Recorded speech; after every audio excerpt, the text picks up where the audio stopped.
Meu Pai amado, nós te agradecemos por mais um domingo estarmos reunidos aqui em teu nome, meu Pai amado. O Senhor nos abençoe, o Senhor nos instrua através do meu irmão Bader, meu Pai amado. Amém. O Senhor nos dê entendimento da tua palavra, meu Pai. Que o Senhor seja a nossa alegria, que a gente possa depositar a nossa esperança sempre em ti, meu Pai. Que nada nesse mundo nos aparte de ti, meu Pai. A gente sabe que esse mundo ele é temporário, ele é passageiro, meu Pai. Em nome de Jesus, que o Senhor nos dê sabedoria e nos ensine através do meu irmão hoje. Amém. Amém. Obrigado, meu irmão. Então vamos abrir então as nossas Bíblias em Colossenses.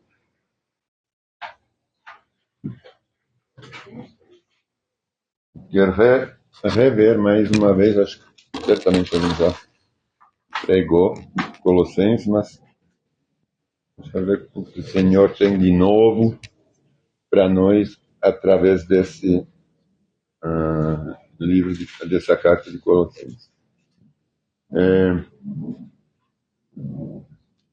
Tem uma coisa que me despertou essa semana, é que eu vi que tem até gente assim, muito influente, jovens e tudo, que estão voltando.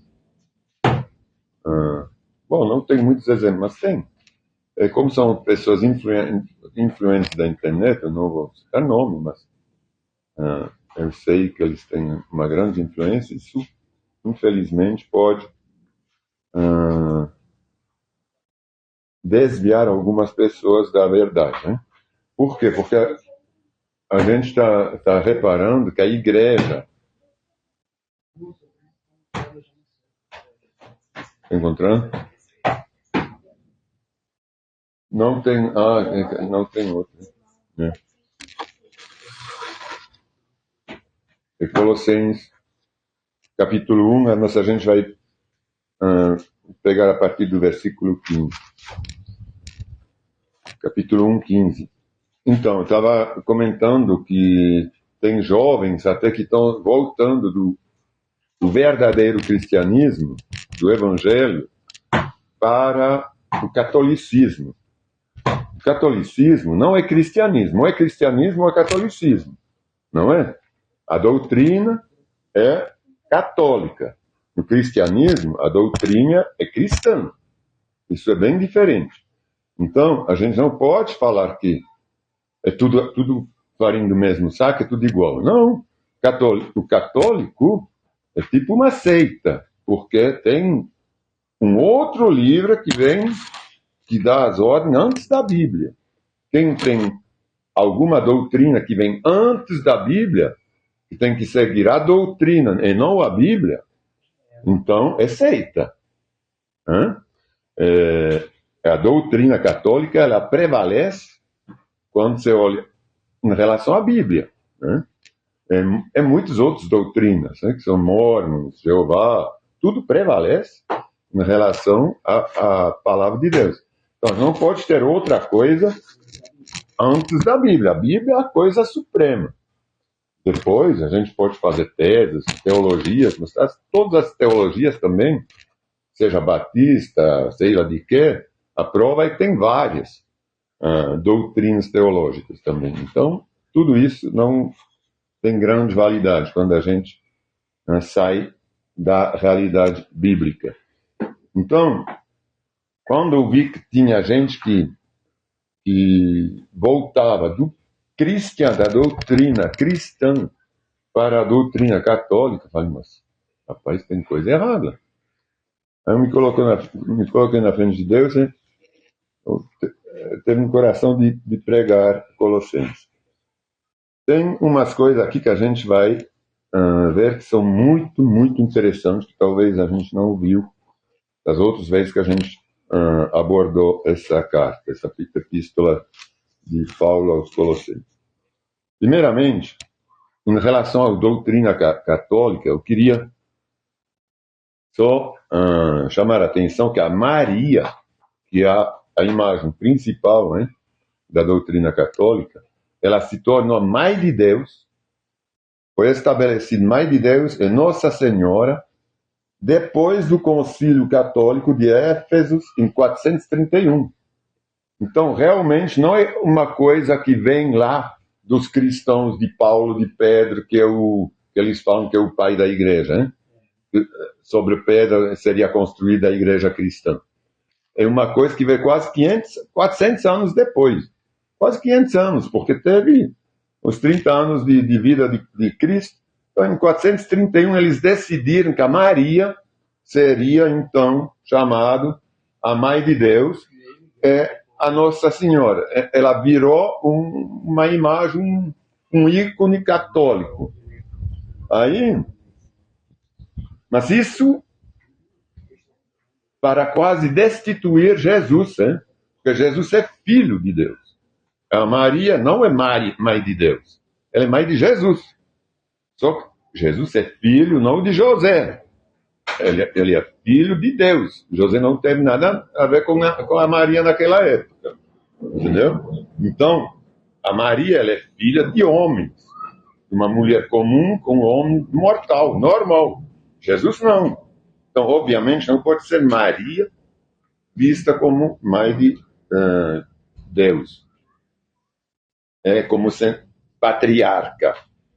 Maria ela é mencionada só 19 vezes. Olha a importância que Deus dá para uma mulher mortal comum. Ela se tornou depois uma mulher mortal comum, apesar de ser a mãe de Cristo, pelo Espírito Santo, mas depois teve outros filhos e morreu como uma mortal. Todos os discípulos também, né? Sim. Hoje eles são... Todo mundo, todos os personagens bíblicos, menos uns 2 ou 3, não foram levados sem morrer. Né? O Elias foi levado assim, o Enoque, mas os outros morreram como uns mortais. A Maria, então, é mencionada por Jesus, pelos apóstolos, somente 19 vezes no Novo Testamento. Jesus, em contrapartida, só para a gente ter uma ideia, é chamado de Cristo. Cristo é ungido do Senhor. Hein? Quer dizer, ungido. A Maria nunca é chamada de Cristo, de ungida do Senhor. Hein? Como Jesus é. Jesus é mencionado e chamado de Cristo em 300 passagens, 300 vezes no Novo Testamento. Ele é chamado de Jesus Cristo, o Cristo, mais de 100 vezes, além dos 300. E ainda em mais 50, quase 50 passagens de Senhor Jesus Cristo. Então ele é mencionado, Jesus, 450 vezes no Novo Testamento. Enquanto a Maria é mencionada 19 vezes. Então, a gente vê que não tem, a Maria talvez é menos mencionada que Paulo, ou que Pedro, ou que qualquer um discípulo. Entendeu? Então, vamos agora ver da onde que vem, e vamos ver que através da palavra, todas essas imagens que que a doutrina católica usa, são imagens do Antigo Testamento, pagãs. Antes de até ler aqui, eu queria que a gente pegasse em Jeremias. Aí vocês vão ver, vocês todos que nasceram católicos, hein, culturalmente, a gente vai pegar em Jeremias, capítulo 10. Jeremias, ele viveu logo depois de Isaías, hein? Ele é quem deu continuidade ao profeta Isaías, hein? De Jeremias.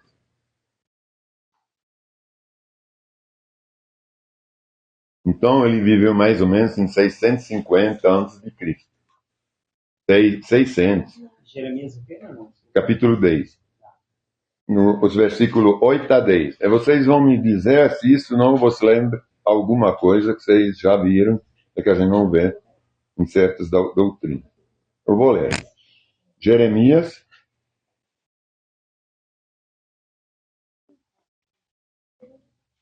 logo depois de Isaías.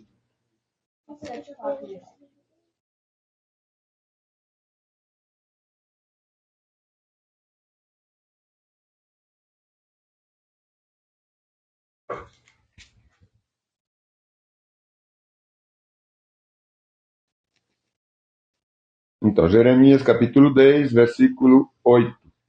Encontrou?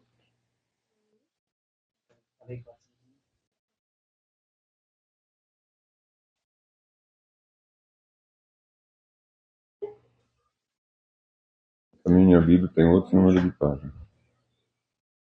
Então, versículo 8. Os que adoram ídolos são tolos e insensatos. Veja o que a palavra fala. São tolos e insensatos. Não tem muito sentido. Adoram objetos feitos de madeira. Isso tem algum cabimento? Quando a gente vai raciocinando como ser racional, trazem placas de prata, seria lingotes de prata batida de Tarsis e ouro de Ufaz, e entregam a artesãos habilidosos que fazem seus ídolos. Certo? Que fazem seus ídolos. Vestem-nos. Agora vejam se vocês encontram, se vocês vão encontrar alguma semelhança. Vestem esses ídolos.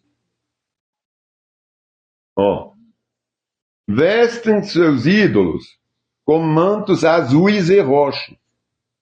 Esses ídolos que eles escultaram, hein? Feitos por hábeis alfaiates. Estou colocando roupas nesses objetos de madeira. As roupas vestem-nos com mantos azuis e roxos. Parece que eu já vi isso em algum lugar. Não é? Como está nas outras versões? Não, deve ser igual, mais ou menos. Pode ler para a gente o versículo 9, então? Prata batida é trazida de Tarsis e ouro de Ufaz. A obra do artesão e de ouvires é vestida de azul e de púrpura. Você vê? Mesma coisa. Passa de obra de hábeis artesãos. Mesma coisa. Lá é azul e roxo, lá é púrpura. Mas o Senhor é o único Deus verdadeiro. Ele é o Deus vivo e o Rei eterno. E a terra treme com a sua ira. Então, desculpa, a gente vê 600 anos antes de Cristo, antes da Maria, antes de Nossa Senhora, que ela foi chamada de Nossa Senhora no ano 400, 1000 anos antes que eles decidem chamar a Maria de Nossa Senhora, no concílio de Éfeso, 1000 anos antes, os pagãos faziam esse tipo de ídolos que foram retomados pela Igreja Católica. Então, parece duro, hein, o que a gente está falando aqui, mas realmente é fato. Isso é a Bíblia que está fazendo essa comparação. Não sou eu que estou falando que 600 anos de Cristo já tinha ídolos pagãos esculpidos na madeira, ou no ouro, ou na prata, e vestidos por habilidosos alfaiates. Então, isso é terrível. Pensar que hoje, então, tem jovens que são atraídos de volta para esse tipo de coisa, para adorar imagens. Isso é terrível, porque está escrito que quem adora isso não é racional, hein? Não é racional. Então vamos ler agora, então, Colossenses. Porque Colossenses fala dos falsos deuses, dos ídolos, mas na nossa época, né, depois da nova aliança. Então, vamos ler capítulo 1, a partir do versículo 15. Cristo, aqui tem um subtítulo que é Cristo é Supremo. Versículo 15. O Filho é a imagem do Deus invisível e é supremo sobre toda a criação. O Filho é o quê? A imagem do Deus invisível. Ele não é uma imagem escultada. Ele não é uma imagem de madeira, de Deus. Quem é isso? É o Filho, é Cristo. Não é Maria. Não é Nossa Senhora.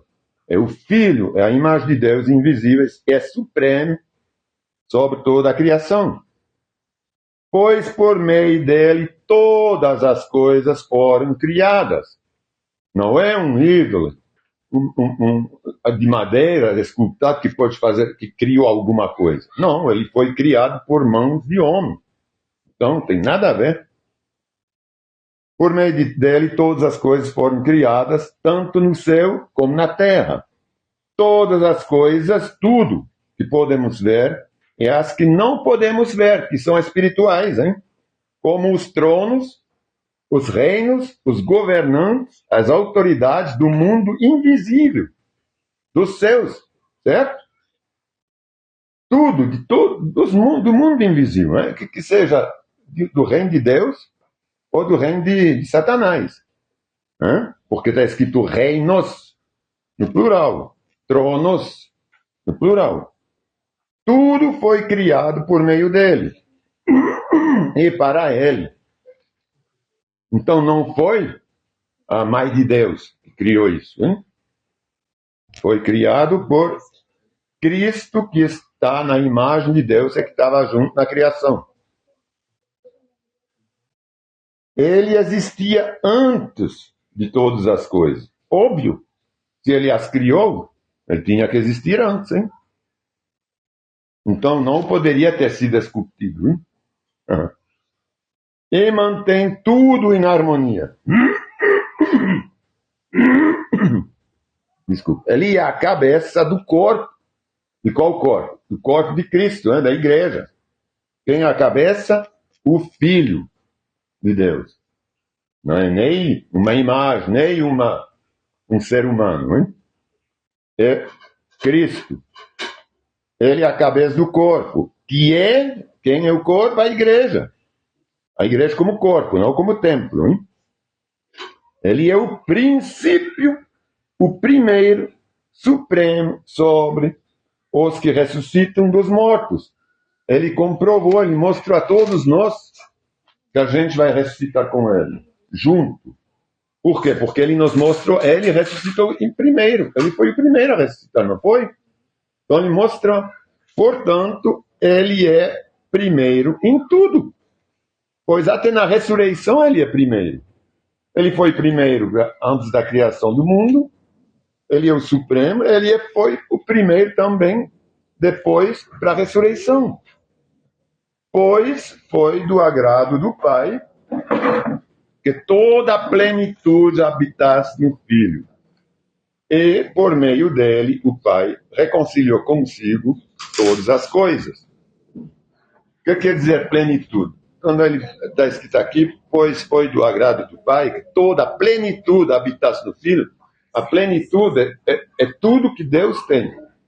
Tudo que Deus tem, toda a autoridade, plenamente está com o Filho. Ele está num igual patamar. É toda a plenitude, tudo que o Pai tem, habita no Filho. E isso não foi o caso de um ser humano, de uma mulher. Ela não estava nem a possibilidade de impedir um cabelo de cair, né? De qualquer um, nem da cabeça dela. Por meio do sangue do Filho na cruz,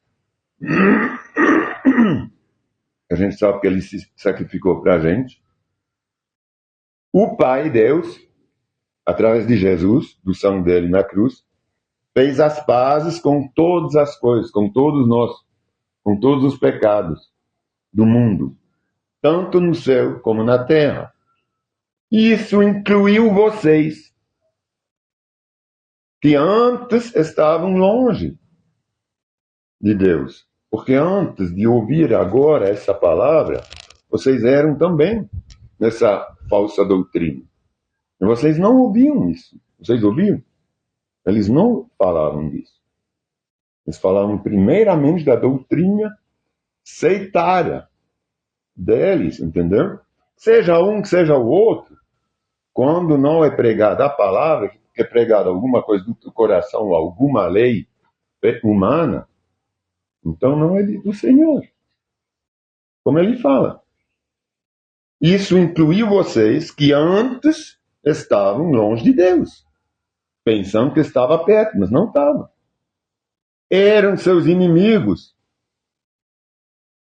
dele separado por seus mais maus pensamentos e ações. Agora, porém, ele os reconciliou consigo por meio da morte do filho no corpo físico, e não por meio da Maria que está orando, rezando lá para os mortos. Não sei como funciona essa coisa, mas tem nada a ver com a palavra.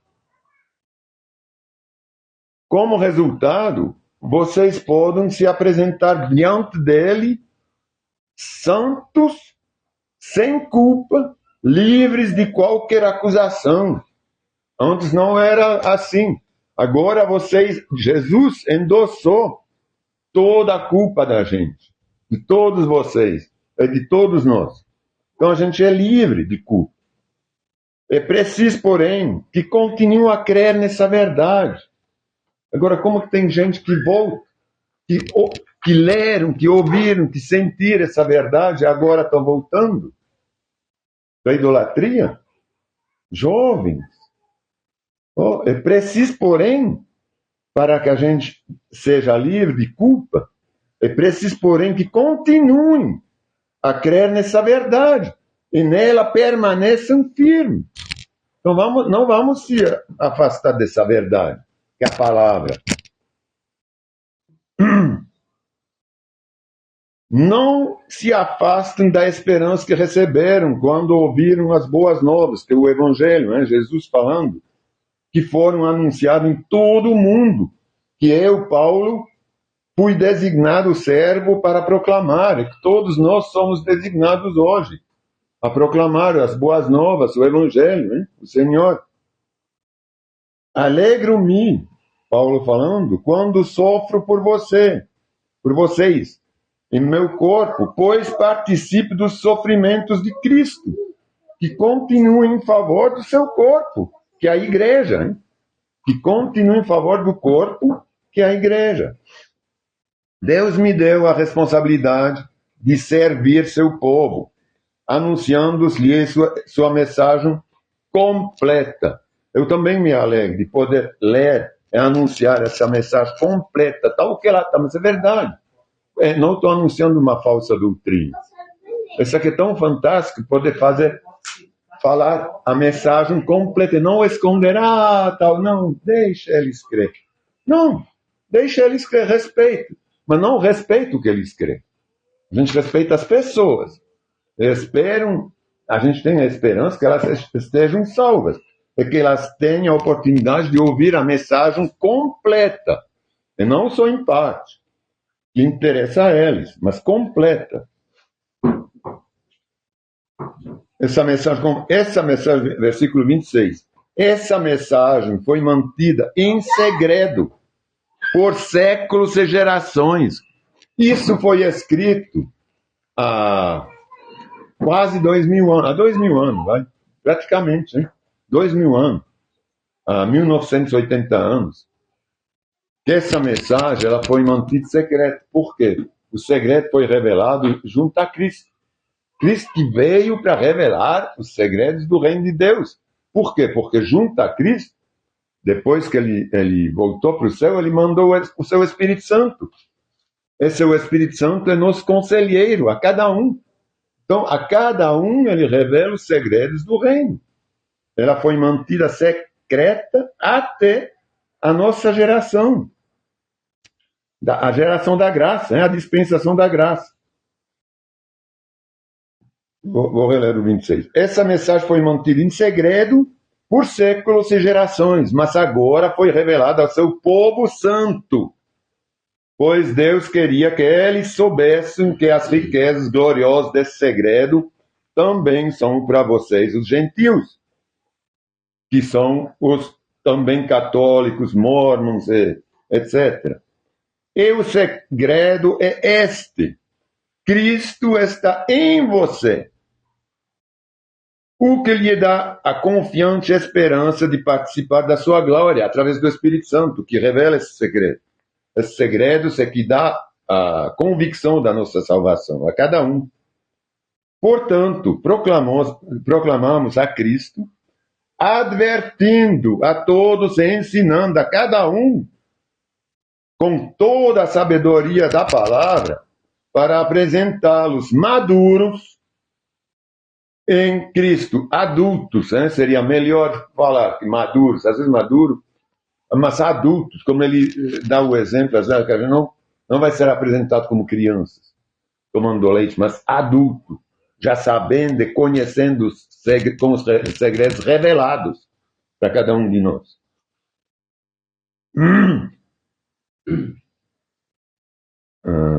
Portanto, proclamamos a Cristo, advertindo a todos, ensinando a cada um com toda a sabedoria para apresentá-los maduros em Cristo. Por isso trabalho e luto com tanto esforço na dependência do seu poder que atua em mim. Quero que saibam, no capítulo 2, quero que saibam quantas lutas tenho enfrentado por causa de vocês e dos que estão em Laodiceia. E por muitos que não me conhecem pessoalmente, aqui eu vou fazer uma parêntese, por que ele está falando isso, que muitos não o conhecem pessoalmente, porque quando ele escreveu essa carta, eu nem sei se ele chegou a visitar a igreja de Colossos, mas ele não tinha ido ainda em Colossos, o apóstolo Paulo. Então, por isso que ele escrevia, ele conhecia eles, ele mandava através do Epafras. Eu não li bem no início. Quem era responsável da igreja lá é o Epafras. Então, ele escrevia para Epafras, e para Epafras repassava as cartas de Paulo aos colossenses. Então, quero que saibam quantos lutos tenho enfrentado por causa de vocês e dos que estão em Laodiceia, porque é bem perto. E por muitos que não me conhecem pessoalmente. Que eles sejam encorajados e unidos por fortes laços de amor e tenham plena certeza que entendem os segredos de Deus, que o próprio Cristo, nele estão escondidos, nele, em Cristo, todos os tesouros de sabedoria e conhecimento. Eu lhes digo isso para que ninguém os engane com argumentos bem elaborados.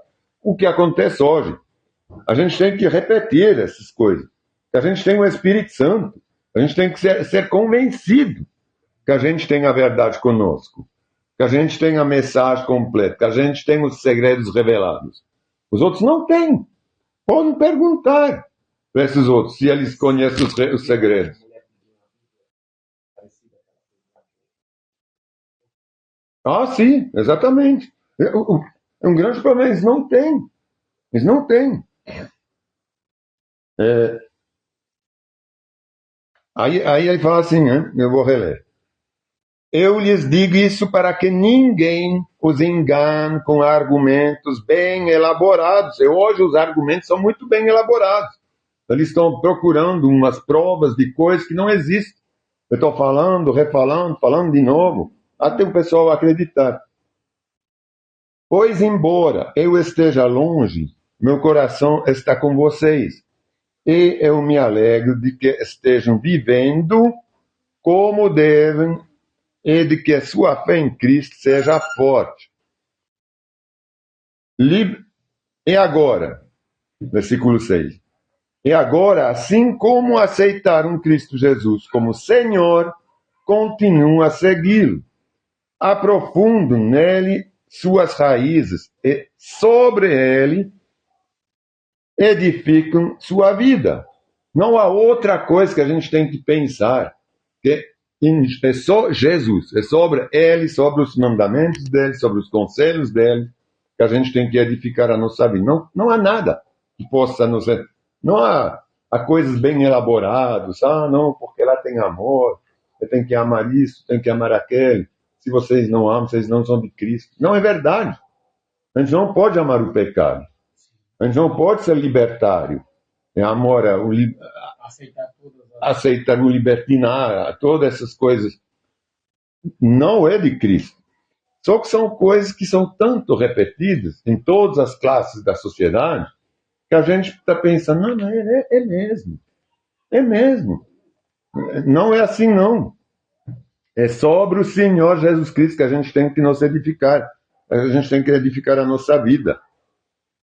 Não permitam, no versículo 11, não permitam que outros os escravizem com filosofias. Essa aqui é uma escravização através de filosofias vazias, invenções enganosas provenientes do raciocínio humano. É tudo filosofia, é tudo invenção enganosa proveniente do raciocínio humano. Todas essas novas coisas. Com base nos princípios espirituais deste mundo, não do mundo celestial, mas deste mundo, e não em Cristo. Pois nele, em Cristo, habita em corpo humano toda a plenitude de Deus, como a gente já viu, toda a autoridade de Deus. Portanto, porque estão nele, em Cristo, a cabeça de todo o governante e toda a autoridade, vocês também estão completos. A gente também é pleno. Se Cristo é pleno, se Cristo tem toda a plenitude de Deus, é que a gente, em Cristo, a gente é pleno também, não é? A gente tem todos os segredos revelados do céu. Vamos escutar. Portanto, porque estão nele, no versículo 10, o cabeça de todo governante e a autoridade, vocês também estão completos. Em Cristo vocês foram circuncidados, mas não por uma operação física, e sim espiritualmente, na qual foi removido do domínio da sua natureza humana. No batismo vocês foram sepultados com Cristo, e com ele foram ressuscitados para a nova vida, por meio da fé no grande poder de Deus que ressuscitou Cristo dos mortos. Quando vocês se batizaram, vocês ressuscitaram. Vocês saíram da água, nova criatura. Da mesma forma que Jesus ressuscitou. Ele ressuscitou na glória, hein? Não mais como homem, mas com um corpo glorioso. Ele estava brilhante, ele era diferente.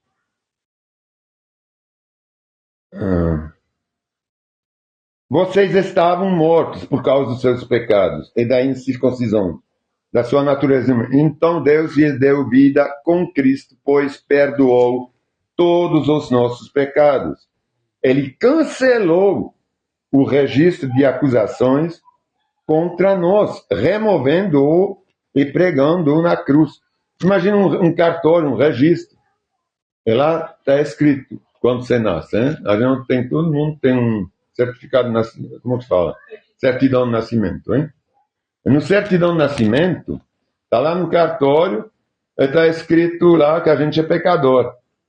Você é pecador e você vai para a morte. Isso já está estabelecido. Nasceu, ou tem a certidão aqui que você existe, e vai morrer. Vai morrer, porque você nasceu pecador. Você não nasceu salvo. Então tem um registro lá. Eu estou escrito tô lá, está escrito no livro da morte. E o que fez Jesus na cruz para mim? Cancelou o registro. Eu vou reler. Ele cancelou, no 14, né, o registro de acusação contra nós, removendo-o e pregando-o na cruz. Desse modo, desarmou os governantes e as autoridades espirituais e os envergonhou publicamente ao vencê-los na cruz.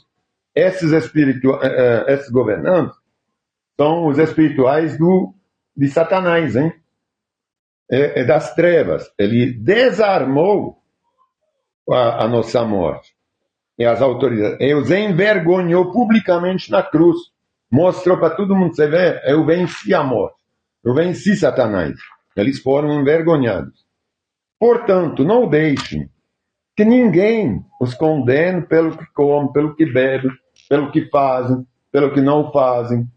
Ninguém os condene por seus hábitos cristãos, que não são os mesmos que esses hábitos sectários, desses diversos religião, entre aspas.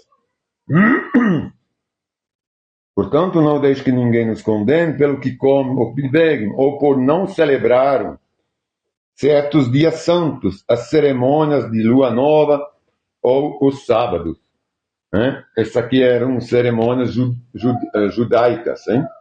Uma vez por mês, eles celebravam a Deus, né? Através da lua nova, também a saída do Egito, celebrava os sábados. Né? Agora eu quero saber se essas pessoas que se convertem ao catolicismo, eles realmente também estão seguindo toda a obra do catolicismo, porque são muito mais preceitos. Se eles não comem carne de porco, se eles não fazem isso, eles estão cheios de coisa, hein? A gente pode comer carne de porco, a gente pode fazer o que quer, mas agora eles não podem mais, seguindo a doutrina sectária dessas coisas, entendeu? Então eles têm, a gente sabe que eles não seguem. Então é tudo hipocrisia. Essa aqui volta a ser como se a gente voltasse para o judaísmo, que a gente fala, não, Jesus não fez nada, eu tenho que seguir a lei, eu não vou parar de fazer isso, não posso sair de sábado, eu posso fazer só 1 quilômetro o caminho de sábado, não posso me afastar mais da minha casa, eu não posso ir tirar leite, eu não posso ir... O próprio Jesus falou que vocês vão tirar leite das suas vacas, das suas cabras de sábado, vocês não respeitam, vocês não tiram leite, vocês não fazem isso. Então, é tudo hipocrisia isso, hein? Portanto, não deixe que ninguém nos condene pelo que come lua nova sábado. Versículo 17. Pois essas coisas são apenas sombras da realidade futura e o próprio Cristo é essa realidade. Essa aqui é só sombras. Essas coisas do judaísmo, antes de respeitar o sábado, de não comer carne de tal animal, eram só sombras do que iria vir, né? da realidade que é Cristo. Cristo é a realidade. Então, não aceita a condenação daqueles que insistem numa humildade fingida, né? Uma humildade hipócrita, fingida, e na adoração de anjos ou imagens, e que alegam ter visões a respeito dessas coisas. Quantas pessoas têm visões, né? Eu vi que vai acontecer isso, eu vi que vai acontecer aquele, não faz isso. Isso é tudo coisa pecaminosa. Eles a respeito dessas coisas. A mente pecaminosa deles os tornou orgulhosos e eles não estão ligados a Cristo, que é a cabeça do corpo. É Cristo a cabeça do corpo, mais nada. Unido a Ele, por meio das suas juntas e seus ligamentos ao corpo, cresce à medida que é nutrido por Deus. E nós somos o corpo, unido a Ele, que é a cabeça. Vocês morreram com Cristo. E Ele os libertou dos princípios espirituais deste mundo. Nós somos livres de tudo e qualquer princípio espiritual deste mundo que as pessoas querem nos obrigar a ter. Ele nos libertou. Os nossos princípios espirituais não são deste mundo. Então, por que continuar a seguir as regras deste mundo que dizem não mexe, não prova, não toca? Essa aqui era na religião judaica, mas seja qualquer uma regra, de qualquer uma doutrina, hein? Que não a gente pode, a gente é livre. Essas regras não passam de ensinamentos humanos sobre coisas que se deterioram com o uso. Daqui 1000 anos vão existir essas regras? Não vão mais. Agora, as nossas, que são baseadas nos princípios espirituais de Deus, nunca vão se deteriorar. Podem até parecer sábias. Como eu falava, pode ser até, parece sábio, parece inteligente, parece bom. Pois exigem devoção, abnegação, rigorosa disciplina física, mas sem nada contribua para vencer os desejos da natureza pecaminosa. Você vê, tem muitos que fazem, como que se chama, assim, caminho de cruz, existe isso, né? Procissão, que vão sobe de joelho, a escada, sei lá o quê, hein? Ele fala que exige abnegação rigorosa e disciplina física. Mas se nada contribui para vencer os desejos da natureza, depois a natureza sumiu, a carne sumiu depois de ter tido dor, não somos nada. Uma vez que está tudo sarado, volta tudo igual. Aí tem que recomeçar, é isso. Então a prova que não serve para nada. Então vamos tomar muito cuidado com esses falsos ensinamentos que estão voltando através dessa influência, esses influencers. Moderna. São os influencers mesmo do YouTube. Tem muitos que estão realmente se convertendo, eram cristãos. Depois do culto eu vou falar para vocês quem são. Vamos conversar. É terrível. É terrível, porque são gente influente. Eu não estou inteligente. A gente já conversou uma vez sobre isso com o Elias. Não dá para entender. Porque são gente racionais que são tão inteligentes para outras coisas e de repente são influenciados por doutrinas enganosas. Hipócritas que não tem nada a ver com a Bíblia depois de ter conhecido a Bíblia. Pode ser que tenha algum atrativo silencioso. Então, Senhor, a gente te agradece e a gente não quer se deixar influenciar pelas influências, pelas doutrinas humanas deste mundo, Senhor. Te agradeço, Senhor, pelo ministério que você dá a cada um de nós, pelo ministério que você me deu também